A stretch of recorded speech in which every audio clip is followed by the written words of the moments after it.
ಮಹರ್ಷಿ ಮುದಿಋಷಿಗಳಿಗೆ ಎಲ್ಲಿಯವರೆಗೆ ಎಂದರೆ ಈ ಅಪ್ಸರೆಯರು ತಾವಾಗಿಯೇ ಎದ್ದು ನೃತ್ಯ ಮಾಡುವವರೆಗೆ.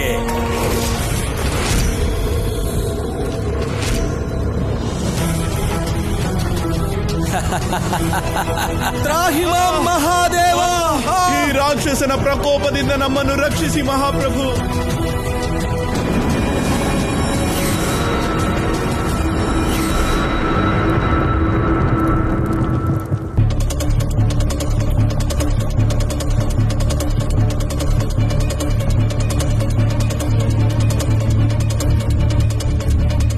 ಇದು ನಿಜವಾಗಿಯೂ ಚಿಂತೆ ಮಾಡುವ ವಿಷಯ ದೇವಿ. ಏಕಾಏಕಿ ಎಲ್ಲಿ ಮಾಯವಾದರು ಮಾರುತಿ? ಅವ್ರೇನಾದ್ರೂ ಅರಮನೆಯಿಂದ ಹೊರಗೆ ಹೊರಟೋದ್ರ? ಮಹಾರಾಜ, ಏನಾದ್ರೂ ಮಾಡಿ ಅವ್ರನ್ನ ಬೇಗ ಹುಡುಕ್ಬೇಕು. ಬೆಳಗಿನ ಜಾವದ ಸಮಯದಲ್ಲಿ ಎಲ್ಲಿ ಹೋಗಿರಬಹುದು? ಅಣ್ಣ, ನೀವೀಗ ಎಲ್ಲಿಂದ ಬರುತ್ತಿದ್ದೀರಿ?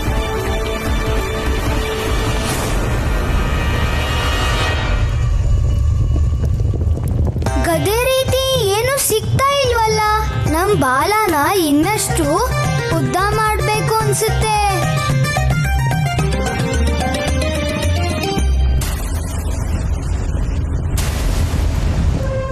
ನಿಲ್ಲಿಸಿ, ಬಿಟ್ಟು ಬಿಡಿ ಅವರನ್ನು. ನೀವು ಧರ್ಮಾತ್ಮರಿಗೆ ಕೊಡ್ತಿರೋ ಕಷ್ಟ ನಮ್ಮಿಂದ ನೋಡಕ್ಕಾಗ್ತಿಲ್ಲ. ನಾವು ನೃತ್ಯ ಮಾಡ್ತೀವಿ.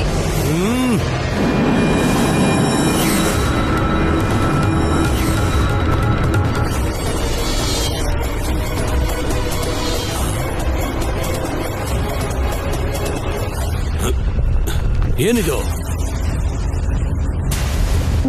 ಬಾಲದ ರೀತಿ ಕಾಣುತ್ತಿದೆ.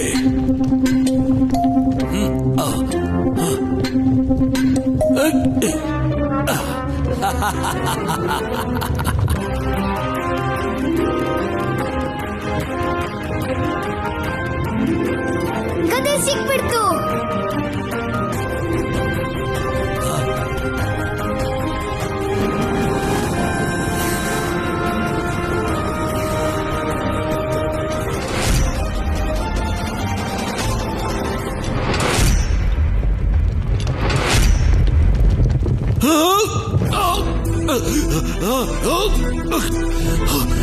ಬಾಲದಿಂದ ಇಂಥ ದುಸ್ಸಾಹಸ ವರಾಸುರನನ್ನು ಕಟ್ಟಿ ಹಾಕಿದೆ. ಅಯ್ಯೋ, ಈ ಗದೆ ತುಂಬಾ ಭಾರ ಇದೆ ಅನ್ಸುತ್ತೆ.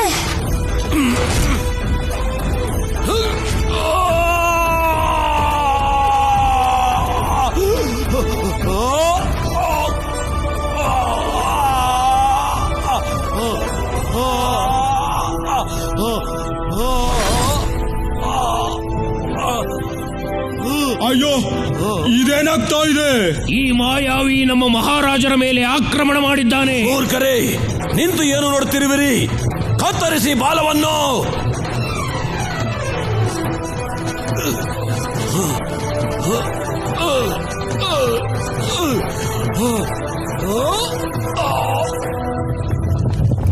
ಓಹೋ, ಈ ಗದೆ ನಮ್ಮ ಬಲದ ಪರೀಕ್ಷೆ ಮಾಡ್ತಿದೆ.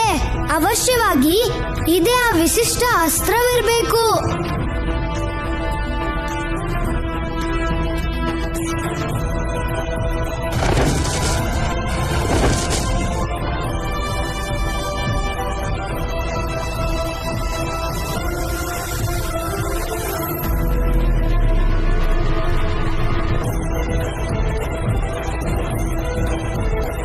ಭಾರ ಜಾಸ್ತಿ ಆಗ್ತಾನೆ ಇದೆಯಲ್ಲ.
ನಾವೆಲ್ಲಿಂದ ಬರುತ್ತಿದ್ದೇವೆ?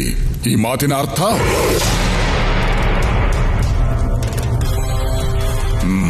ಅಣ್ಣ, ನಾವು ಏನು ಹೇಳುತ್ತಿದ್ದೇವೆ ಅಂದರೆ ನಾವೆಲ್ಲಾದರೂ ಹೋಗಬೇಕೆಂದರೆ ನಿಮ್ಮಿಂದ ಅನುಮತಿ ಪಡೆಯಬೇಕೇ? ಕ್ಷಮೆ ಇರ್ಲಿ ಅಣ್ಣ. ಮಾರುತಿ ನಿಮ್ಮಿಂದ ಪ್ರಭಾವಿತನಾಗಿದ್ದಾನೆ. ನಾವು ಅನ್ಕೊಂಡ್ವಿ ನೀವೇನ್ ಮಾಡ್ತಿದ್ದೀರಿ ಅಂತ ನೋಡಲು ನಿಮ್ ಜೊತೆ ಹೊರಗೋಗಿರಬಹುದೆಂದು.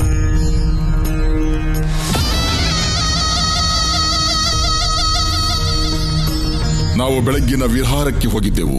ನಮ್ಮ ಇಂದ್ರಿಯಗಳು ಎಷ್ಟು ಎಚ್ಚರವಾಗಿರುತ್ತವೆ ಎಂದರೆ ನಮಗೆ ತಿಳಿಯುತ್ತದೆ ನಮ್ಮ ಹಿಂದೆ ಯಾರು ಬರುತ್ತಿದ್ದಾರೆಂಬುದು. ಹಾಗಾದರೆ ಮತ್ತೆ ಮಾರುತಿ ಎಲ್ಲಿ ಹೋದ್ರು? ಮಾರುತಿ ಅರಮನೆಯಲ್ಲೂ ಇಲ್ಲ, ಹೊರಗೂ ಹೋಗಿಲ್ಲ. ಎಲ್ಲಿ ಹೋದರು? ಇದೆಂತಹ ದುರ್ಘಟನೆ! ಏನ್ ಘಟನೆ ಅಕ್ಕ?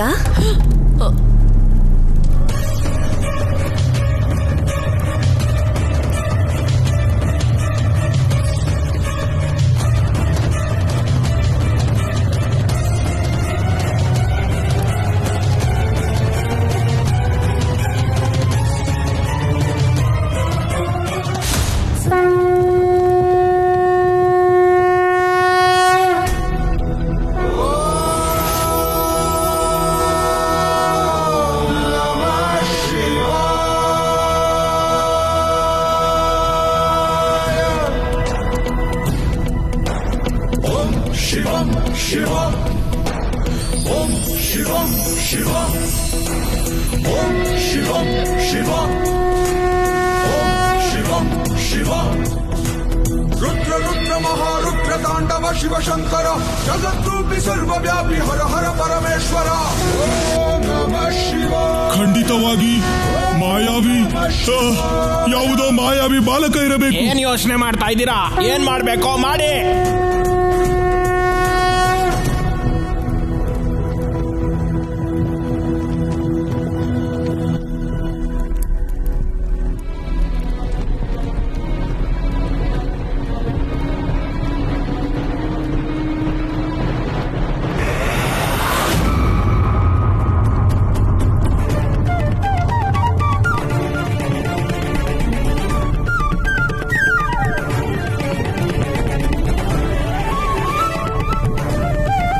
ದಿವ್ಯ ಬಾಲಕ, ನಾವು ಕೆಟ್ಟ ರಾಕ್ಷಸರು, ನಮ್ಮನ್ನು ಕ್ಷಮಿಸಿಬಿಡಿ.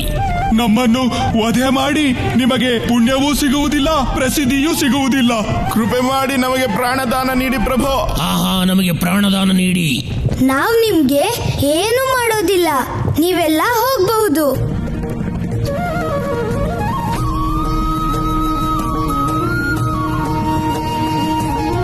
ಹೇ ಮಹಾದೇವ, ನಿಮಗೆ ಕೋಟಿ ಕೋಟಿ ಧನ್ಯವಾದಗಳು. ನೀವು ಆ ಪಾಪಿ ವರಾಸುರನನ್ನು ಅಂತ್ಯಗೊಳಿಸಿ ನಮ್ಮನ್ನು ಅವನ ಕಪಿಮುಷ್ಟಿಯಿಂದ ಮುಕ್ತಗೊಳಿಸಿದ್ದೀರಿ. ನಿಮಗೆ ಕೋಟಿ ಕೋಟಿ ಧನ್ಯವಾದಗಳು. ನಾವು ಮಹಾದೇವ ಅಲ್ಲ, ನಮ್ಮ ಹೆಸರು ಮಾರುತಿ. ನೀವು ನಮಗೆ ಮಹಾದೇವನೇ ಪ್ರಭು. ಆದರೆ ನೀವು ಯಾವ ಕಾರ್ಯದ ಮೇಲೆ ಬಂದಿದ್ದೀರಿ ಪ್ರಭು?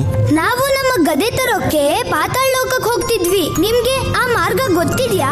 ಸಂಪೂರ್ಣ ಸೃಷ್ಟಿಗೆ ಮಾರ್ಗದರ್ಶನ ನೀಡಿದ ನೀವು ನಮಗೆ ಮಾರ್ಗ ಕೇಳುತ್ತಿದ್ದೀರಿ. ಆಯಿತು ಪ್ರಭು, ಇದೇ ನಿಮ್ಮ ಇಚ್ಛೆಯಾದರೆ ಆ ದ್ವಾರದ ಹಿಂದೆ ಇನ್ನೊಂದು ಸ್ಥಳವಿದೆ, ಸುತಳ ಲೋಕ. ಅಲ್ಲಿಂದಲೇ ನಿಮಗೆ ಪಾತಾಳ ಲೋಕಕ್ಕೆ ಮಾರ್ಗ ಸಿಗುತ್ತದೆ. ಧನ್ಯವಾದಗಳು. ಪ್ರಣಾಮಗಳು ಮಹಾರಾಜ ವಾಲಿ. ಹೇ ಜಗನ್ ಮಗನ್ ಬಂಧು, ನೀವೆಲ್ಲ ಇಲ್ಲಿದ್ದೀರಾ ಅಂದ್ರೆ ಮಾರುತಿ ಎಲ್ಲಿದ್ದಾರೆ?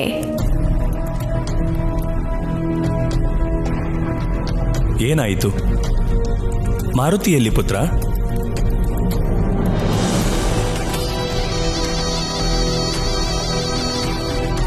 ಅಕ್ಕ, ಏನಾಯ್ತು? ಅಂಜನಿ, ನನ್ನ ಕ್ಷಮಿಸ್ಬಿಡು. ನಾವು ಮಾರುತಿ ಕಡೆ ಸರಿಯಾಗಿ ಗಮನ ಕೊಡ್ಲಿಲ್ಲ. ಅಂದರೆ ಅದು ಅಕ್ಕ, ಬೆಳಗ್ಗೆಯಿಂದ ಮಾರುತಿ ಅವರು ಎಲ್ಲೂ ಕಾಣ್ತಿಲ್ಲ. ಕಾಣಿಸ್ತಿಲ್ಲ ಅನ್ನೋ ಮಾತಿನ ಅರ್ಥ? ಅಂಜನಿ, ನಮಗೆ ಪೂರ್ಣ ವಿಶ್ವಾಸ ಇದೆ, ನಮ್ಮ ಮಾರುತಿಗೆ ಏನೂ ಆಗೋದಿಲ್ಲ. ಅವರು ಸುರಕ್ಷಿತವಾಗಿರ್ತಾರೆ. ಎಲ್ಲಿವರೆಗೂ ಅವರು ಕುಶಲವಾಗಿ ಮರಳು ಬರೋದಿಲ್ವೋ ಅಲ್ಲಿವರೆಗೂ ನಾನು ಅನ್ನ ನೀರು ಸೇವಿಸೋದಿಲ್ಲ. ಏನು ಅಕ್ಕ, ನೀವ್ಯಾಕೆ ನಿಮ್ಮನ್ನ ದೋಷಿ ಅಂತ ಹೇಳ್ಕೊಳ್ತಿದ್ದೀರಾ? ಮಾರುತಿದು ತುಂಬಾ ಚಂಚಲ ಸ್ವಭಾವ. ಆಡ್ತಾ ಆಡ್ತಾ ಹೀಗೆ ಎಲ್ಲೋ ದೂರ ಹೋಗಿರ್ಬೇಕಷ್ಟೇ. ಅವ್ರ ಸ್ನೇಹಿತರಿಗೆ ಏನಾದ್ರೂ ತಿನ್ನೋದಕ್ಕೆ ತರೋದಕ್ಕೆ ಹೋಗಿರ್ಬೇಕು, ಇಲ್ಲ ಬೇರೇನಾದ್ರೂ ಕಾರಣ ಇರಬೇಕು. ಇಲ್ಲೇ ಎಲ್ಲೂ ಇರ್ಲಿಲ್ಲ. ಅಕ್ಕ, ನಾವು ಪೂರ್ತಿ ಅರಮನೆ ಹುಡುಕಿದ್ವಿ, ಮಾರುತಿ ಎಲ್ಲೂ ಕಾಣ್ತಿಲ್ಲ.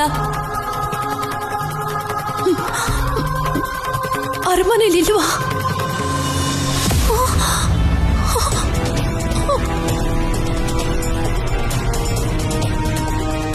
ನಾವೆಲ್ಲರೂ ಇಲ್ಲೇ ನಿಂತು ಕಾಯುವುದು ವ್ಯರ್ಥ. ನಾವೆಲ್ಲ ಅವರನ್ನು ಹುಡುಕೋಣ.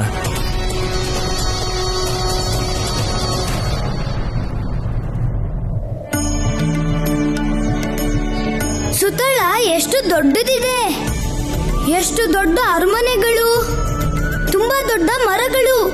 ನಾವಂತೂ ಅಲ್ಲಿ ಇಲ್ಲಿ ಎಲ್ಲೂ ಹೋಗ್ಲೇಬಾರ್ದು.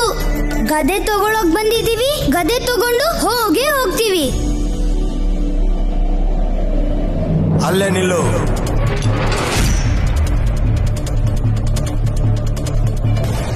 ಇದು ರಾಕ್ಷಸ ರಾಜ್ಯ, ಬಲಿಯ ರಾಜ್ಯ. ಸುತಳ, ಇಲ್ಲಿ ನಿನ್ನಂತ ವಾನರ ಬಾಲಕನಿಗೆ ಪ್ರವೇಶ ಮಾಡಲು ಅನುಮತಿ ಇಲ್ಲ. ಹೇ ದಿವ್ಯ ಪುರುಷ, ನಾವು ನಿಮ್ಮ ಪರಿಚಯ ಮಾಡ್ಕೋಬಹುದಾ? ನಾವ್ಯಾರೆಂದು ಗೊತ್ತಿಲ್ಲವೇ? ನಾವು ಶ್ರೀಹರಿಯ ದಿವ್ಯ ಶಕ್ತಿ. ಅವರ ಮಹಿಮೆ ನಮ್ಮಿಂದಲೇ. ನಮ್ಮ ಮೂಲಕವೇ ಅವರು ಎಲ್ಲ ದುಷ್ಟ ರಾಕ್ಷಸರನ್ನು ನಾಶ ಮಾಡಿದ್ದು. ಅದೇ ನಮ್ಮ ವೈಶಿಷ್ಟ್ಯ. ನಾವು ಸುದರ್ಶನ ಚಕ್ರ. ಸುದರ್ಶನ ಚಕ್ರನ? ನಾವು ತುಂಬಾ ಭಾಗ್ಯಶಾಲಿಗಳು. ಸುದರ್ಶನ ದೇವನಿಗೆ ಸುಮೇರು ರಾಜ್ಯದ ಕೇಸರಿಯ ಪುತ್ರ ಮಾರುತಿಯ ಪ್ರಣಾಮಗಳು. ಇಲ್ಲಿಗೆ ಬಂದ ವಿಷಯ? ನಾವು ಪಾತಾಳ ಲೋಕಕ್ಕೆ ಹೋಗ್ತಿದೀವಿ. ಅದರ ಮಾರ್ಗ ಸುತಳದಿಂದ ಹೋಗುತ್ತೆ. ನಾವು ನಿನಗೆ ಒಳಗೆ ಹೋಗಲು ಬಿಡುವುದಿಲ್ಲ, ಏಕೆಂದರೆ ಶ್ರೀಹರಿಯ ಆಜ್ಞೆ ಇಲ್ಲದೆ ಸುತಳ ಲೋಕಕ್ಕೆ ಹೋಗಲು ವರ್ಜಿತ. ಪ್ರಭು, ಶ್ರೀಹರಿಯ ಸುದರ್ಶನ ಚಕ್ರ ಸುತಳ ಲೋಕದಲ್ಲಿ ಏನು ಮಾಡುತ್ತಿದೆ? ಅವರೇಕೆ ಹೀಗೆ ಹೇಳುತ್ತಿದ್ದಾರೆ? ಪ್ರಭು ಶ್ರೀ ಹರಿಯ ಆಜ್ಞೆ ಇಲ್ಲದೆ ಸುತಳ ಲೋಕಕ್ಕೆ ಯಾರಿಗೂ ಪ್ರವೇಶವಿಲ್ಲವೆಂದು? ಇದಕ್ಕೇನು ಕಾರಣವಿರಬಹುದು? ಸತ್ಯಯುಗದಲ್ಲಿ ಪರಮ ವಿಷ್ಣು ಭಕ್ತ ರಾಕ್ಷಸ ರಾಜ ಬಲಿ ದೇವರಾಜ ಇಂದ್ರನನ್ನು ಪರಾಜಯಗೊಳಿಸಿ ಸ್ವರ್ಗಲೋಕದಲ್ಲಿ ತನ್ನ ಅಧಿಕಾರವನ್ನು ಸ್ಥಾಪಿಸಿಕೊಂಡರು. ರಾಜ ಬಲಿ ದೇವತೆಗಳ ಅಧಿಕಾರದ ಜೊತೆಗೆ ಅವರ ಶಕ್ತಿಯನ್ನೂ ಸಹ ಕಿತ್ತುಕೊಂಡರು. ಅದರಿಂದ ಸೃಷ್ಟಿಯ ಸಂಚಲನೆಯಲ್ಲಿ ಸಮಸ್ಯೆ ಎದುರಾದವು. ಆಗ ಜಗದ ಪಾಲಕ ಶ್ರೀಹರಿ ವಿಷ್ಣು ವಾಮನ ಅವತಾರ ಧಾರಣೆ ಮಾಡಿ ನಂತರ ರಾಜ ಬಲಿಯ ಬಳಿ ದಾನವಾಗಿ 3 ಪಾದದ ಭೂಮಿ ಕೇಳಿದರು. ವಾಮನ ಅವತಾರದ ಒಂದು ಹೆಜ್ಜೆ ಸ್ವರ್ಗವನ್ನು ಆವರಿಸಿಕೊಂಡಿತು. 2ನೇ ಹೆಜ್ಜೆ ಸಂಪೂರ್ಣ ಭೂಮಿಯನ್ನು ಆವರಿಸಿಕೊಂಡಿತು. ರಾಜಬಲಿಗೆ ಅರ್ಥವಾಯಿತು, ಈ ವಾಮನ ಬೇರೆ ಯಾರೂ ಅಲ್ಲ, ಸ್ವಯಂ ಶ್ರೀಹರಿ ಎಂದು. ಪ್ರಭು 3ನೇ ಹೆಜ್ಜೆಗೆ ರಾಜ ವಾಮನ ಅವತಾರಿಗೆ ತನ್ನ ತಲೆಯನ್ನೇ ಸಮರ್ಪಿಸಿಬಿಟ್ಟರು. ಬಲಿಯ ಭಕ್ತಿಯನ್ನು ಕಂಡು ಪ್ರಸನ್ನರಾಗಿ ಶ್ರೀಹರಿಯು ಬಲಿಯನ್ನು ಸುತಳಲೋಕದ ರಾಜ ಮಾಡಿದರು. ಹಾಗೆ ಸುತಳಲೋಕದ ರಕ್ಷಣೆ ನಮ್ಮ ಜವಾಬ್ದಾರಿ ಎಂದು ಆಶ್ವಾಸನೆ ಕೊಟ್ಟರು. ಇದೇ ಕಾರಣದಿಂದ ಸುತಳಲೋಕದ ರಕ್ಷಣೆಯನ್ನು ಶ್ರೀಹರಿಯ ಸುದರ್ಶನ ಚಕ್ರದೇವ ಮಾಡುತ್ತಾರೆ. ಸುದರ್ಶನ ದೇವ ಈ ಜಗತ್ತಿನ ಆಕ್ರಮಣಕಾರಿ ಶಕ್ತಿ. ಅವರು ಈಗ ಮಾರುತಿಯ ಮಾರ್ಗದಲ್ಲಿ ನಿಂತಿದ್ದಾರೆ. ಈಗ ಏನಾಗುವುದು ಪ್ರಭು? ಇದೇ ನಮ್ಮ ಮಾರುತಿ ಅವತಾರದ ವಿಶೇಷ ದೇವಿ. ಹೆಜ್ಜೆ ಹೆಜ್ಜೆಗೂ ಅವರು ಪರೀಕ್ಷೆಯನ್ನು ಎದುರಿಸಬೇಕಾಗುತ್ತದೆ. ಅವರಿಂದ ಸೃಷ್ಟಿ ಕಲಿಯುತ್ತದೆ. ಅವರ ಆರಾಧ್ಯರ ಹೆಸರು ಹೇಳುವ ಮೊದಲು ನಾವು ಹೇಗೆ ಪರೀಕ್ಷೆ ಮಾಡಿದೆವೋ ಅದೇ ಪ್ರಕಾರ ಸುದರ್ಶನ ದೇವನ ಭೇಟಿ ಗಧೆಯನ್ನು ಪ್ರಾಪ್ತಿ ಮಾಡಿಕೊಳ್ಳಲು ಪರೀಕ್ಷೆ ಇರಬಹುದು ದೇವಿ. ಖಂಡಿತ ಸುದರ್ಶನ ದೇವನಿಗೆ ತನ್ನ ಶಕ್ತಿಯ ಬಗ್ಗೆ ಅಹಂಕಾರ ಇದೆ. ಇದೇ ಕಾರಣಕ್ಕೆ ಅವರು ಒಬ್ಬ ಪುಟ್ಟ ಬಾಲಕನನ್ನು ಸುತಳ ಲೋಕ ಪ್ರವೇಶಿಸಲು ನಿರಾಕರಿಸುತ್ತಿದ್ದಾರೆ. ಸುದರ್ಶನ ದೇವ, ನಾವು ಸಂಕಲ್ಪ ಮಾಡಿದೀವಿ, ನಾವು ನಮ್ ಗದೆ ತಗೊಳ್ದೆ ಹಿಂತಿರ್ಗೋದಿಲ್ಲ ಅಂತ. ಅದಕ್ಕೆ ನಿಮ್ಮಲ್ಲಿ ವಿನಂತಿ ಮಾಡ್ಕೊಳ್ತಿದೀವಿ, ನಮಗೆ ಪಾತಾಳ ಲೋಕಕ್ಕೆ ಹೋಗೋ ಮಾರ್ಗನ ತೋರಿಸ್ಕೊಡಿ. ನೀನು ನಮಗೆ ಸವಾಲು ಮಾಡುತ್ತಿಲ್ಲ ತಾನೆ? ಎಚ್ಚರಿಕೆ ಬಾಲಕ, ನಿನಗೆ ನನ್ನ ಕ್ರೋಧದ ಬಗ್ಗೆ ತಿಳಿದಿಲ್ಲ. ನಿಮಗೆ ನಮ್ಮ ಗುರಿಯ ಬಗ್ಗೆ ಗೊತ್ತಿಲ್ಲ. ನೀನಿನ್ನು ಉಳಿಯುವುದಿಲ್ಲ ಬಾಲಕ.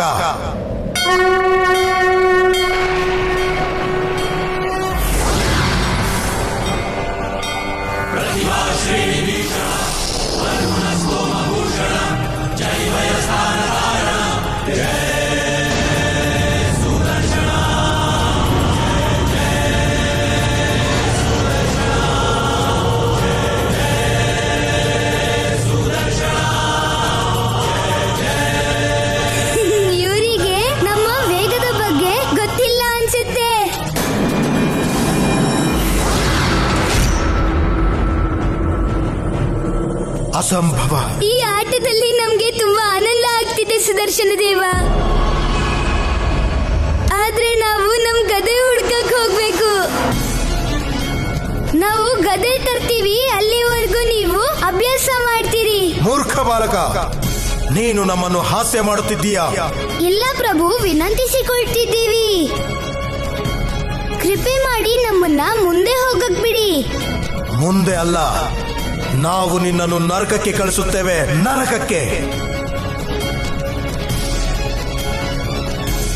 ಬಹಳ ರೋಚಕವಾಗಿದೆ ಈ ಸಂಘರ್ಷ ಪ್ರಭು. ಒಂದು ಕಡೆ ಶ್ರೀ ಮಹಾವಿಷ್ಣುವಿನ ಶಕ್ತಿಶಾಲಿ ಅಸ್ತ್ರ ಸುದರ್ಶನ, ಅವರಿಗೆ ತನ್ನ ಶಕ್ತಿಯ ಬಗ್ಗೆ ಅಹಂಕಾರ ಹೆಚ್ಚಾಗಿದೆ. ಇನ್ನೊಂದು ಕಡೆ ನಿಮ್ಮ ಅಂಶ ಮಾರುತಿ, ಅವನಂತೂ ಗದೆ ಬೇಕೆಂದು ಹಠ ಹಿಡಿದಿದ್ದಾನೆ. ನಿಮಗೆ ಸಂಘರ್ಷ ಎನಿಸುತ್ತಿರುವುದು ಮಾರುತಿಗೆ ಕೇವಲ ಕೌತುಕತೆ ಮಾತ್ರ. ನೀವೇ ನೋಡಿ ಹೇಗೆ ಸುದರ್ಶನ ದೇವನ ಹತ್ತಿರ ಚರ್ಚೆ ಮಾಡುತ್ತಿದ್ದಾರೆ. ನಿನ್ನ ಸಮಯ ಬಂದಾಯಿತು ಬಾಲಕ.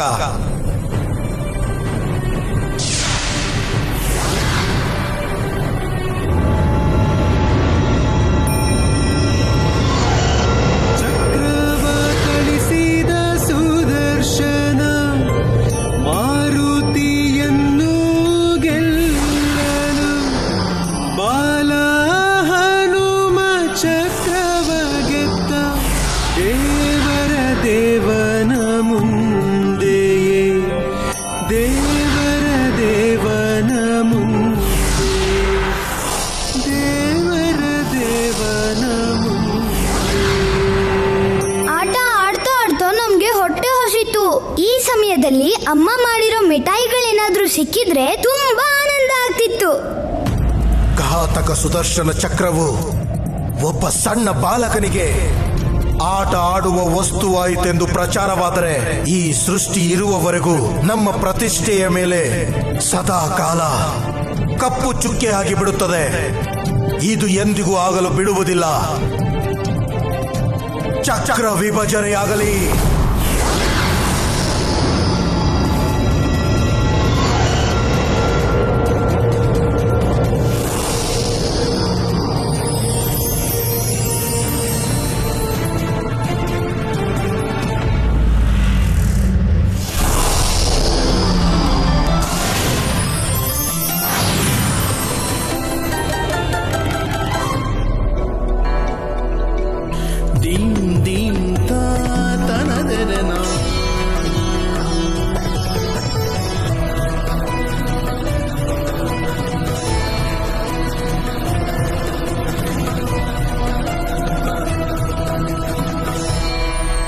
ಮಾರುತಿ, ಮಾರುತಿ, ಮಾರುತಿ,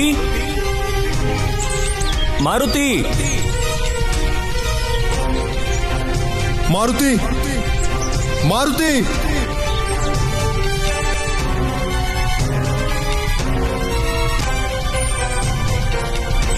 ಪುತ್ರ ಮಾರುತಿ, ಮಾರುತಿ, ಮಾರುತಿ. ಸ್ವಾಮಿ, ಮಾರುತಿ ಎಲ್ಲಾದ್ರೂ ನಿಮಗೆ ಕಾಣಿಸಿದ್ರ? ಮಹಾದೇವ, ನನ್ನ ಕಂದ ಮಾರುತಿ ಎಲ್ಲಿದ್ದಾರೆ? ಚಿಂತಿಸಬೇಡಿ ದೇವಿ. ಮಹಾರಾಜ ವಾಲಿ ತಮ್ಮ ಸೈನಿಕರನ್ನು ಕಳಿಸಿದ್ದಾರೆ. ಶೀಘ್ರವೇ ಅವರ ಬಗ್ಗೆ ತಿಳಿಯುವುದಿಲ್ಲ.